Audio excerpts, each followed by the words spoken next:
बिस्मिल्लाहिर्रहमानिर्रहीम। अस्सलाम वालेकुम। इल्म की बात चैनल देखने वालों को राव कमर रिजवान नई वीडियो में खुश आमदीद कहता है। दोस्तों, मुहर्रम उल हराम का महीना शुरू हो चुका है और मुहर्रम उल हराम के साथ जहां और बहुत सी बातें मंसूब हैं, वहां पर एक बात ये भी है कि लोगों में ये बात आम है कि मुहर्रम उल हराम के महीने में बीवी के पास नहीं जाना चाहिए, यानी बीवी से हम बिस्तरी नहीं करनी चाहिए, क्योंकि मुहर्रम उल हराम का महीना हुर्मत वाला है।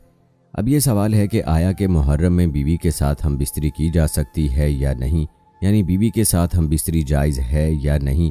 इसको हमें कुरान और हदीस के तराजू में देखने की ज़रूरत है, क्योंकि हर इस बात पर यकीन नहीं कर लेना चाहिए जो कि हमारे मुआशरे में मशहूर कर दी गई हो। मुहर्रम में बीवी से हम बिस्तरी करना जायज़ है या नाजायज़, इस हवाले से हम आपको मुकम्मल तफसील बताएंगे, लेकिन इससे पहले आपको इन तफसीलात से आगाह किया जाए। अगर आपने अभी तक हमारा चैनल इल्म की बात सब्सक्राइब नहीं किया है तो अभी सब्सक्राइब कर लें, साथ में बेल नोटिफिकेशन को ज़रूर ऑन कर लें ताकि लेटेस्ट अपलोड होने वाली वीडियोस आप तक बर वक्त पहुँचती रहें। वीडियो को लाइक करें, शेयर करें अपने दोस्तों के साथ और कमेंट बॉक्स में अपनी राय का इजहार लाजमी कीजिएगा।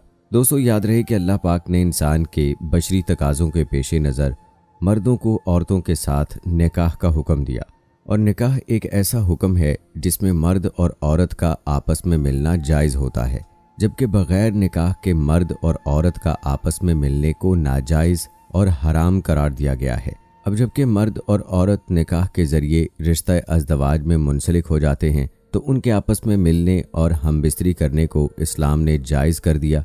तो अब मर्द का औरत के साथ पूरा साल मिलने में कोई पाबंदी नहीं, चाहे वो अपनी बीवी के साथ दिन में हम बिस्तरी करे या रात में, ये उसके लिए जायज़ है। हाल बत्ता चंद हालत मौक़े ऐसे हैं मर्दों को औरतों से हम बिस्तरी करने से मना किया गया है। उन मौक़ों के अलावा मर्द साल के जिस महीने में या जिस दिन चाहे अपनी बीवी से हम बिस्तरी कर सकता है। दोस्तों, मुहर्रम में हम बिस्तरी के बारे में भी आपको तफसील बताएंगे, लेकिन इससे पहले ये बताते हैं कि वो कौन से मौक़े या हालत हैं जिनमें मर्द अपनी बीवी से हम बिस्तरी नहीं कर सकता, यानी वो कौन सी हालत और कौन से ऐसे मौक़े हैं जिनमें मियाँ बीवी आपस में नहीं मिल सकते। तो दोस्तों, वो मौक़े या हालात जिनमें मियाँ बीवी का शरई तौर पर आपस में मिलना ममनू है, उन सब में पहला मौका है रोज़े की हालत। रमज़ान के रोज़ों को अल्लाह पाक ने मुसलमानों पर फ़र्ज़ फरमाया है और फिर इस महीने की पाबंदियों में फरमा दिया कि खाने पीने के साथ मर्दों के लिए ये भी हराम है कि वो अपनी बीवियों से अपनी शहवत पूरी करें। कहते हैं कि आगाज़ में रोज़े की हालत में हम बिस्तरी ममनू नहीं थी,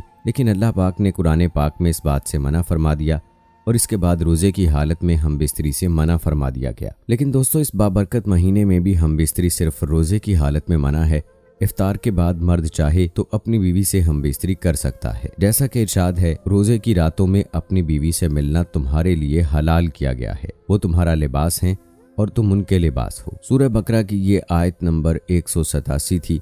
तो मालूम हुआ कि रमज़ान जैसे महीने में भी हम बिस्तरी को हराम नहीं किया गया, बल्कि सिर्फ रोजे की हालत में इसको नाजायज़ किया गया है। दूसरी जो हालत है वो है एहराम की हालत, कि जब हज और उम्रे की नीयत से एहराम बांध लिया जाए तो तवाफ ज़ियारत करने से पहले पहले मर्द को अपनी बीवी से हम बिस्तरी करने से मना फरमाया, और मर्द के लिए यह जायज़ नहीं कि वो अपनी बीवी से हम बिस्तरी करे, जैसा कि अल्लाह पाक का फरमान है, हज के महीने मुकर्रर हैं, इसलिए जो शख्स इनमें हज लाजिम कर ले वो अपनी बीवी से मेल मलाप और गुनाह करने और लड़ाई झगड़ा करने से बचता रहे। सूरह बकरा की आयत नंबर 197। तीसरी हालत और मौका जिसमें मर्द के लिए अपनी बीवी से हम बिस्तरी करना नाजायज़ है वो है हैज़ और नफास के दिन। हैज़ यानी हर महीने औरतों के ख़ास अयाम, और नफास यानी बच्चे की पैदाइश के बाद जो खून आता है, उन तकरीबन 40 दिन का ये अरसा होता है।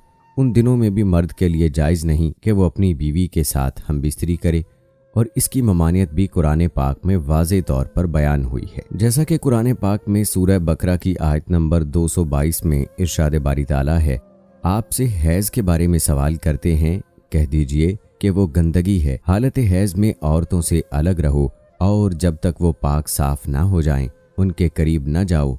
जब वो पाक साफ हो जाएं तो उनके पास जाओ जहां से अल्लाह पाक ने तुम्हें इजाज़त दी है। अल्लाह तौबा करने वालों और पाक साफ रहने वालों से मोहब्बत फरमाता है। इसलिए मर्द के लिए अपनी बीवी से इस हालत में भी हम बिस्तरी जायज़ नहीं, और इसके अलावा एतकाफ़ की हालत भी ऐसी हालत और ऐसा मौका है कि जिसमें मर्द अपनी बीवी से हम बिस्तरी नहीं कर सकता, क्योंकि वो एतकाफ़ के दिनों में अपने आप को मुक़य्यद कर लेता है, ان دنوں میں اس کے لیے یہ جائز نہیں کہ وہ اپنی عورت سے ہم بستری کرے۔ اور ایک اور حالت جو بیان کی جاتی ہے وہ ہے بیوی کی معذوری۔ اگر بیوی معذور ہو جائے تو مرد کے لیے جائز نہیں کہ وہ بیوی کے ساتھ ہم بستری کرے۔ دوستو یاد رہے کہ ان حالات کے علاوہ باقی تمام دنوں اور حالات میں مرد کا اپنی بیوی کے ساتھ ہم بستری کرنا جائز ہے۔ اب جو لوگ یہ کہتے ہیں کہ 9 اور 10 محرم کو یا محرم الحرام میں اپنی بیوی کے ساتھ ہم بستری جائز نہیں اور اس مہینے میں یا ان دنوں میں اپنی بیوی سے ہم بستری کی ممانعت کا عقیدہ رکھتے ہیں، تو اس بات اور اس عقیدے کی کوئی حقیقت نہیں ہے۔ اسلام میں ایسی کوئی بات نہیں ملتی ہے کہ جس میں محرم میں ہم بستری سے منع کیا گیا ہو۔ جو لوگ یہ کہتے ہیں کہ محرم الحرام حرمت والا مہینہ ہے اس لیے اس میں ہم بستری جائز نہیں، تو وہ لوگ یہ بات جان لیں کہ قرآن پاک میں 4 مہینوں کو حرمت والے مہینے کہا گیا ہے۔ محرم کے ساتھ باقی 3 مہینے بھی تو حرمت والے ہیں، پھر ان میں کیوں ہم بستری جائز ہے اور محرم میں ہی کیوں اس سے منع کیا گیا ہے؟